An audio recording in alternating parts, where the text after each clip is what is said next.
Damodar channel వీక్షకులకు స్వాగతం. ఓం ఆదిత్యాయ సోమాయ మంగళాయ బుధాయ చ గురు శుక్ర శనిభ్యశ్చ రాహువే కేతువే నమః. ఇవాళ మనం రాశి చక్రంలోని రెండు విభిన్న స్వభావాలు కలిగినటువంటి రాశుల గురించి తెలుసుకోబోతున్నాం.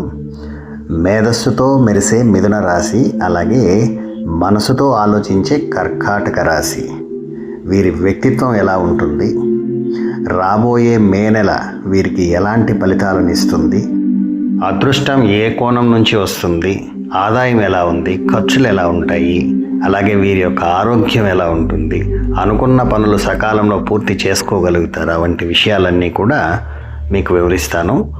ఈ వీడియో చివరి వరకు చూసి పూర్తి ఫలితాలను తెలుసుకోండి. మీకు ఏదైనా సందేహం వస్తే కామెంట్ బాక్స్లో అడగండి, తప్పకుండా వివరిస్తాను. ఇక ఆలస్యం చేయకుండా వీడియోలోకి వెళ్ళిపోదాము. ముందుగా మిథున రాశి.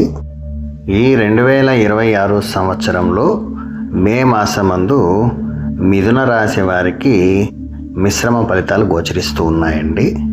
నెల ప్రారంభంలో ఒత్తిడి ఉన్నప్పటికీ కూడా మే 11 తర్వాత, ముఖ్యంగా నెల ద్వితీయార్థంలో పరిస్థితులు బాగా మెరుగుపడి ఆర్థిక లాభాలు, వృత్తిపరమైన పురోగతి కలుగుతుందండి. ప్రత్యేకించి ఈ మిథున రాశి వారికి బుధాదిత్య రాజయోగం వల్ల ఆదాయం విపరీతంగా పెరుగుతుందండి. అయితే అనవసరమైన ఖర్చులను నియంత్రించుకోవాలి. వీరు ఎంత ఆదాయం వస్తుందో అంతే ఖర్చు పెట్టేటువంటి అవకాశాలు ఎక్కువగా గోచరిస్తూ ఉంది. కాబట్టి ఖర్చులను నియంత్రించుకుంటే ధనం మీకు చేతి నిండుకు ఉంటుందండి.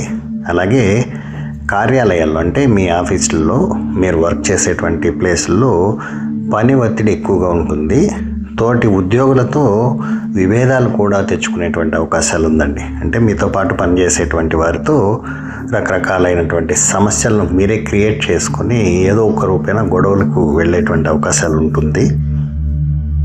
అయితే ఇదంతా కూడా మే 11 వరకు మాత్రమే ఉంటుందండి. ఆ తర్వాత పరిస్థితి చాలా వరకు మెరుగుపడుతుంది. పదోన్నతులు కూడా వచ్చేటువంటి అవకాశాలు ఉందండి. అంటే మీరు ఏదైతే చేస్తున్నారో వాటిలో ప్రమోషన్ వచ్చేటువంటి అవకాశాలు ఎక్కువగా గోచరిస్తుంది. వ్యాపారం చేసేటువంటి వారికైతే కొత్త ఒప్పందాల విషయాల్లో, అంటే మీరు చేసే వ్యాపారానికి సంబంధించి ఏదైనా ఒప్పందాలు ఉంటే వాటిలో కాస్త జాగ్రత్తగా ఉండాలండి. నెల చివరిలో అయితే లాభాలు వ్యాపార రీత్యా విపరీతంగా వస్తాయి. ఆర్థిక విషయంలో ఆదాయం సాధారణంగా వచ్చినా కానీ అదనపు ఆదాయ మార్గాలు మీకు కనిపిస్తుందండి. ఇంతవరకు వచ్చేటువంటి ఆదాయం కాకుండా అదనంగా ఏదో ఆదాయాన్ని మీరు కైవసం చేసుకోగలుగుతారు. అంటే ఆదాయంలో ఏ లోటు ఉండదు, కానీ ఆదాయానికన్నా కూడా ఖర్చులు పెరిగే అవకాశం ఉంటుందండి. ఆ ఖర్చుల్ని మాత్రమే మీరు నియంత్రించుకోవాలి. కాబట్టి పొదుపు పైన కాస్త దృష్టి పెట్టండి. కుటుంబంలో చిన్నపాటి మనస్పర్ధలు వచ్చేటువంటి అవకాశం ఉందండి. పూర్తిగా మీ మాట తీరులో జాగ్రత్త ఉంటే ఏ సమస్య ఉండదు. ఆ మాట తీరు వల్లనే మీరు అనవసరమైన తగవులు, గొడవలు తెచ్చుకుంటారని ఇందాక చెప్పుకున్నాం కదా. అదేవిధంగా ఆ మాట తీరును అదుపులో ఉంచుకోవాలి. అలాగే ఆరోగ్య విషయానికి వస్తే కంటికి లేదా ఉదరానికి సంబంధించినటువంటి ఏదో ఒక సమస్య, అంటే కంటికి ఎలర్జీ సమస్యలు రావటము, ఇలాంటిది ఏదైనా వస్తే వెంటనే వైద్యుడికి చూపించుకోండి. ఇక ఉదర సమస్య అంటే ఆహారాన్ని మితంగా తీసుకుంటే ఏ సమస్య లేదండి. అంటే మీకు డైజెషన్ ప్రాబ్లం వచ్చేటువంటి అవకాశం ఉంది. కాబట్టి కాస్త మృదువుగా డైజెస్ట్ అయ్యేటువంటి ఆహారాన్ని తీసుకుంటే సరిపోతుంది. అలాగే విద్యార్థులు ఏకాగ్రత పెంచుకోవాలండి. ఏకాగ్రత లోపిస్తే విద్య పైన మీకు పట్టు సడలుతుందండి. కాబట్టి ఏకాగ్రతను పెంచుకోవడానికి మార్గాలు ఏమున్నాయో చూడండి.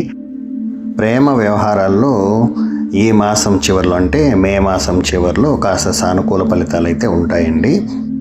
మాసం మొదట్లో అయితే అక్కడ కూడా ఏదో చిటపటలాడుతూనే ఉంటుంది మీ పరిస్థితి.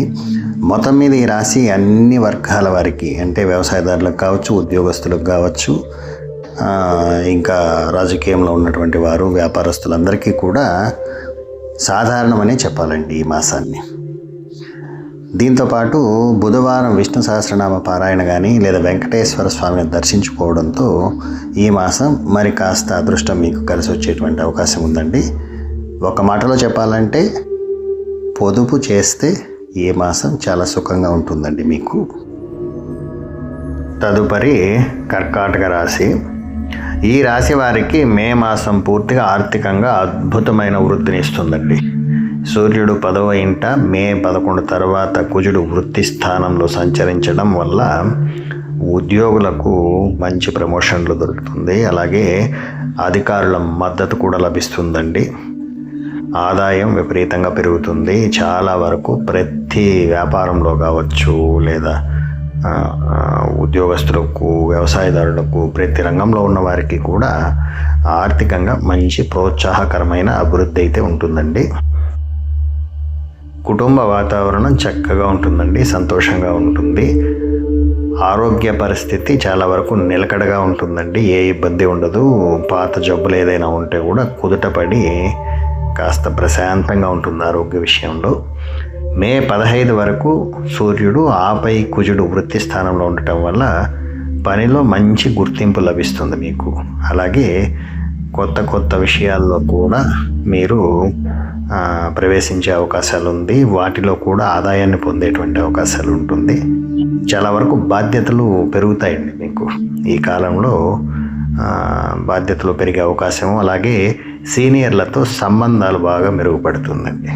వారి వల్ల కూడా మీకు ఎంతో ఉపయోగకరంగా ఉంటుంది. ఏది ఏమైనప్పటికీ ఆర్థిక పరిస్థితులు బలంగా ఉంటుందండి ఈ రాశి వారికి. వ్యాపారస్తులకు చేస్తున్న వ్యాపారమే కాకుండా కొత్త వ్యాపారాలు ప్రారంభించడానికి కూడా చాలా అనుకూలమైన సమయంగా గోచరిస్తుంది. ఈ సమయంలో కుటుంబంలో శుభకార్యాలు జరపడానికి కూడా అనుకూలంగా ఉంటుందండి. ఎంతో కాలంగా వేధిస్తున్నటువంటి సమస్యలు కూడా మబ్బులు వదిలినట్టు అలా వదిలి వెళ్ళిపోతుంది. సమస్యల నుంచి ఉపశమనంతో మీరు రాత్రుల్లో ప్రశాంతంగా నిద్రపోయే అవకాశాలు ఈ మాసం అర్ధ భాగం నుంచి లభిస్తుందండి. ఉద్యోగస్తులు, వ్యాపారస్తులు, అలాగే వ్యవసాయదారులు, కాంట్రాక్టర్లు, ఆటోమొబైల్ రంగం వారు, రాజకీయంలో ఉన్నటువంటి వారు, ప్రతి ఒక్కరూ కూడా మరింత అభివృద్ధి సాధించుట కోసం సోమవారంలో శివారాధన చేయడం అత్యంత శ్రేయస్కరమండి. ఈ రాశి వారికి ఎలాగూ గోచార పరిస్థితులు బాగున్నాయి, దాంతోపాటు దైవ బలం కూడా తోడవుతే మరింత అభివృద్ధి చెందుతారని శివారాధన చేయమంటున్నానండి. తప్పనిసరిగా ప్రతి ఒక్కరూ కూడా శివారాధన చేయండి. మే 29 తర్వాత బుధుడు 12వ ఇంటికి మారడం వలన కాస్త ఖర్చులు పెరగచ్చు. ఆ విషయంలో కాస్త ముందు వెనక ఆలోచించి ఖర్చు చేస్తే సరిపోతుందండి. ఈ రాశి వారి యొక్క సంతానాన్ని మంచి అభివృద్ధి వైపు నడపడానికి కూడా గ్రహాలు చాలా వరకు అనుకూలంగా ఉంటుందండి ఈ మాసము. ప్రతి నిమిషము విలువైనదిగా గుర్తించి ఈ మాసాన్ని సద్వినియోగం చేసుకుంటారని వివరంగా తెలియజేశాను. సర్వే జనా సుఖినో భవంతు. నమస్కారం అండి.